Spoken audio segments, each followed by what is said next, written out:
Hello, good morning. आज हम लोग एक न्यू टॉपिक्स के साथ आए हैं। Accounting treatment of workman compensation reserve. Workman compensation reserve यदि किसी ऑर्गेनाइजेशन में मेंटेन किया गया है तो उसके अकाउंटिंग ट्रीटमेंट के बारे में। तो किसी पार्टनरशिप फॉर्म में यदि वर्कमैन कंपनसेशन रिजर्व को मेंटेन करता है, मीन्स यदि वर्कमैन कंपनसेशन रिजर्व है तो उसका अकाउंटिंग ट्रीटमेंट हम लोग समझेंगे कब, जब पार्टनरशिप का रिकंस्टिट्यूशन होता है।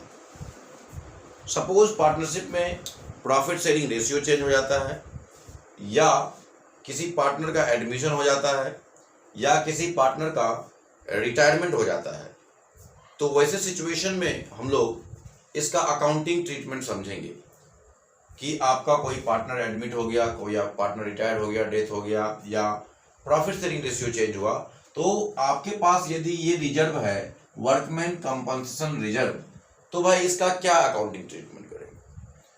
तो देखिए, इसको एक एग्जांपल से हम आपको समझाएंगे कि इसका ट्रीटमेंट हम लोग कैसे करेंगे। सपोज एक बैलेंस शीट है आपके पास, ये आपका बैलेंस शीट है।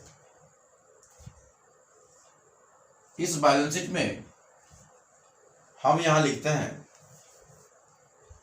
Workman compensation reserve. सपोज हमारे पास वर्कमैन कंपनसेशन रिजर्व है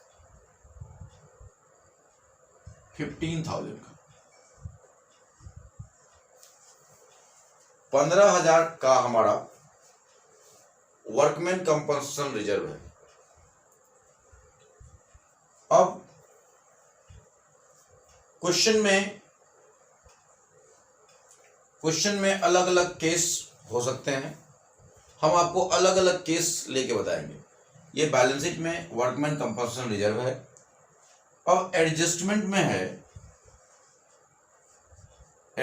में यदि आपको दिया रहे कि if there is no liabilities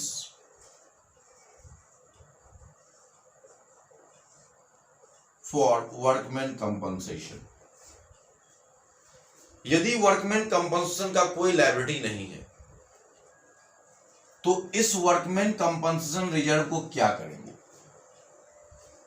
तो यदि कोई लायबिलिटी नहीं है तो इस वर्कमैन कंपनसेशन रिजर्व को, जैसे अदर रिजर्व को हम लोग ट्रांसफर कर देते हैं पार्टनर्स कैपिटल अकाउंट में, उसी तरह से इस वर्कमैन कंपनसेशन रिजर्व को भी हम लोग पार्टनर्स कैपिटल में ट्रांसफर कर देंगे। तो इसको हम लोग ट्रांसफर कर देंगे पार्टनर्स कैपिटल अकाउंट में।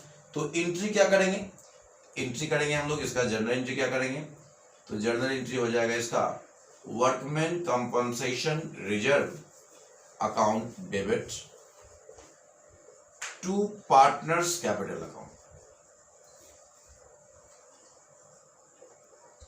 जितने पार्टनर होंगे सभी के बीच में इसको हम लोग ट्रांसफर कर देंगे।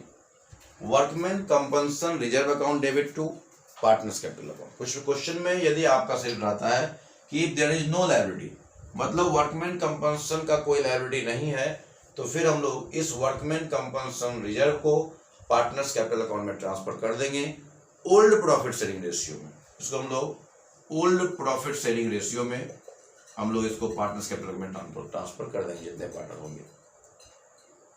ये तो हमने केस नंबर 1 देखा कि जब if there is no liability of workman compensation. अब सपोज कीजिए केस नंबर 2 की बात करते हैं। इसमें कहता है यदि क्वेश्चन में दिया हुआ है कि liability for workman compensation is suppose 5,000, liability for workman compensation is ₹5,000। यदि वर्कमैन कंपनसेशन का लायबिलिटी यहां पे 5,000 होता है तो क्या करेंगे भाई, एक्सपेक्ट करते हैं कि भाई हमारा 5,000 का लायबिलिटी हो सकता है, तो इसके लिए हम लोग क्या एंट्री करेंगे। तो दूसरा केस में हम लोग एंट्री करेंगे, ये 15,000 का रिजर्व था जिसमें एक्सपेक्टेड लायबिलिटी है आपका 5,000 का, तो 5,000 का हम लोग प्रोविजन कर देंगे और एक न्यू लायबिलिटी क्रिएट कर देंगे, और जो रिमेनिंग बचेगा उसको हम लोग पार्टनर्स कैपिटल अकाउंट में ट्रांसफर कर देंगे। तो इसका एंट्री क्या करेंगे भाई, यहाँ पे मैंने पार्टनर्स कैपिटल अकाउंट लिखा है, तो इसमें आप लोग जब बनाएंगे क्वेश्चन तो जितने पार्टनर होंगे ए बी सी जितने होंगे सब अलग अलग नाम लिखेंगे और उसको ओल्ड रेशियो में डिस्ट्रीब्यूट करेंगे। केस नंबर 2 की बात कर रहे थे, जब लायबिलिटी फॉर वर्कमैन कंपनसेशन यहाँ पे आपका 5,000 है, इसका मतलब इस वर्कमैन कंपनसेशन रिजर्व से ये लायबिलिटी आपका कम है, तो उस केस में आप क्या एंट्री करेंगे, तो सेकेंड एंट्री करेंगे सेकेंड केस का हम लोग, वर्कमैन कंपनसेशन रिजर्व जो हमारा रिजर्व है उसको डेबिट करके खत्म कर देंगे, खत्म कर दिया, ये आपका 15,000 से, और 2 हो जाएगा जो नया लायबिलिटी क्रिएट हुआ उसके लिए लिखेंगे हम लोग 2 provision for workman compensation claim, ये आपका 5,000 का हो जाएगा, और फिर जो रिमेनिंग बच गया उसको हम लोग ट्रांसफर कर देंगे पार्टनर्स कैपिटल अकाउंट में, जितने पार्टनर होंगे ये 10,000 को हम लोग ट्रांसफर कर देंगे, जैसे ए बी सी जितने रहेंगे सभी को हम लोग फिर ओल्ड रेशियो में इसी तरह से बांट देंगे। ये मैंने 2 केस आपको समझाया। अब तीसरा केस की बात करेंगे, तीसरे केस की बात करते हैं हम लोग। यहाँ पर सेकेंड केस में हम लोग ने 15,000 में 5,000 का लायबिलिटी था, तो 5,000 को हम लोग ने एक न्यू लायबिलिटी क्रिएट कर दिया, प्रोविजन कर दिया for workman compensation claim, and जो रिमेनिंग 10,000 बचा उसको हम लोग पार्टनर्स कैपिटल अकाउंट में ट्रांसफर कर देंगे। अब इसके बाद देखिए तीसरा केस है, यहाँ लिखते हैं हम लोग लायबिलिटी फॉर वर्कमैन कंपनसेशन, जैसे 5,000 था इसका मतलब इससे कम था। अब इस बार हम लोग क्या करते हैं कि लायबिलिटी फॉर वर्कमैन कंपनसेशन इसके बराबर कर देते हैं।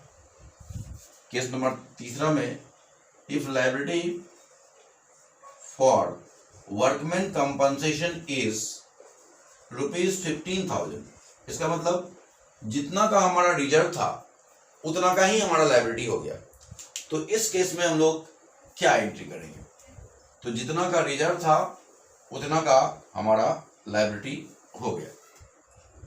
तो केस नंबर 3 जो हमारा है इसमें हम लोग एंट्री करेंगे, इस केस में जितना का रिजर्व था उतना का ही हमारा लायबिलिटी क्रिएट हुआ, तो इस रिजर्व को खत्म करके एक लायबिलिटी क्रिएट कर देंगे और कैपिटल अकाउंट पे कुछ भी नहीं जाएगा, तो इसका एंट्री करेंगे workman compensation reserve account debit to provision for workman compensation claim, ये हो जाएगा 15,000 एंड 15,000। यहां पे हम लोग को कुछ भी पार्टनर्स कैपिटल अकाउंट में ट्रांसफर नहीं करना है। अब सपोज कीजिए कि चौथा केस हम लोग यहां लेते हैं, केस नंबर 4। इस बार लायबिलिटी फॉर वर्कमैन कंपनसेशन हम लोग 20,000 लेते हैं। यहां हो गया liability for workman compensation is ₹20,000, इसका मतलब जितना आपका वर्कमैन कंपनसेशन रिजर्व था, इस बार जो वर्कमैन कंपनसेशन का क्लेम है वो आपका 20,000 है, मींस इससे ज्यादा है। तो उस केस में क्या करेंगे, तो आइए केस नंबर हम लोग 4 में इस चीज को हम लोग डिस्कस करते हैं। केस नंबर 4 में यहां पे आपका लायबिलिटी फॉर वर्कमैन कंपनसेशन है 20,000 का, तो फिर हम लोग इसमें सबसे पहले रिजर्व को हम लोग खत्म करेंगे, तो एंट्री करेंगे workman compensation reserve account debit, ये हो जाएगा आपका 15,000, और न्यू लायबिलिटी जो क्रिएट हुआ उसको हम लोग क्रिएट कर देते हैं to provision for workman compensation claim, ये 20,000 का न्यू लायबिलिटी क्रिएट हुआ, हमने न्यू लायबिलिटी क्रिएट कर दिया 20,000 से, और जो रिजर्व था 15,000 का उसको हम लोगों ने डेबिट कर दिया 15,000 से। अब आपका जो रिमेनिंग बचा, यहाँ पे देखिए क्लेम हुआ 20,000 का, रिजर्व था 5,000 का, तो आखिर भाई ये 5,000 कहाँ से एडजस्ट करेंगे हम लोग, तो ये 5,000 हम लोग एडजस्ट करेंगे, या तो आप यहाँ पे रिवैल्यूएशन अकाउंट लिख सकते हैं, और या नहीं तो डायरेक्ट आप पार्टनर्स कैपिटल अकाउंट भी लिख सकते हैं। ये 5000। आप यदि रिवैल्यूएशन अकाउंट लिखते हैं तो फिर एक अलग एंट्री करके इसको हम लोग फिर से पार्टनर्स कैपिटल में ट्रांसफर करना पड़ेगा, या यदि रिवैल्यूएशन अकाउंट आपको क्वेश्चन में बनाना रहे तो वहां पे आप रिवैल्यूएशन अकाउंट लिखेंगे। अदरवाइज यदि क्वेश्चन में रिवैल्यूएशन अकाउंट नहीं बनाना है तो आप डायरेक्ट पार्टनर्स कैपिटल अकाउंट लिख करके भी आप कर सकते हैं।